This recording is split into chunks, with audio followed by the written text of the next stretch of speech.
දන්නවා middle order එක හොඳට perform කරේ නැහැ කියන එක. නමුත් ඔයාලා මරන් බැලුවොත් ඇයි මේ දේ වෙලා තියෙන්නේ කියලා අපි ගැහුවේ මොන වගේ පිචර්ස් වලද කියලා ඔයගලන්ට මගඩියක් වෙනවා. ඒ ස්ට්‍රයික් රේට් එක ලෝ වෙලා තියෙන්නේ ඇයි මේ විකට් යන්නේ කියන එක.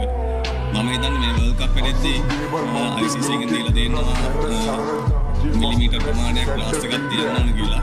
එතකොට ඔය කියන ස්ට්‍රයික් රේට් එතකොට විකට් යන එක මම හිතන්නේ ගොඩක් දුරට වෙනස් වෙයි කියන තරම වෙන්නේ. මොකද ඉන්ඩිවිජුවලි මම කැමති මට හොඳ ට්‍රැක් එකක් හම් වෙනවා නම් මොකද මගේ ස්ට්‍රයික් ඇබිලිටි එක පෙන්වන්න මට අවස්ථාව හම් වෙන්නේ නැහැ කැපෙන විකට් වල. ඉතින් මේක ගොඩක් දෙනෙක් මාව නෙගටිව් විදියට දකින්න හේතුවක් කරගන්නවා. නමුත් මොකද මගේ ටැලන්ට් එක පෙන්වන්න මට කියන්නේ ඉන්දියාව ගත්තොත් ඉන්දියාව විකට්ස් කොච්චර හොඳ කියන ඔයගලන්ට තේරෙනවා. හැමෝටම මේ ප්‍රශ්නයක් තමයි ඉන්දියාව මේ ලකුණු ගහනවා. ඒ ලකුණු මේ ගහගන්න බෑ කියලා.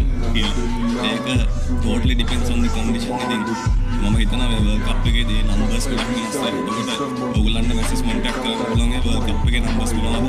ඊට කලින් තිබුණ numbers මොනවද කියන එක. ඉතින් මේක හොඳ tournament එකක් වෙයි කියලා හිතනවා අපේ පිටිකරුවෝ.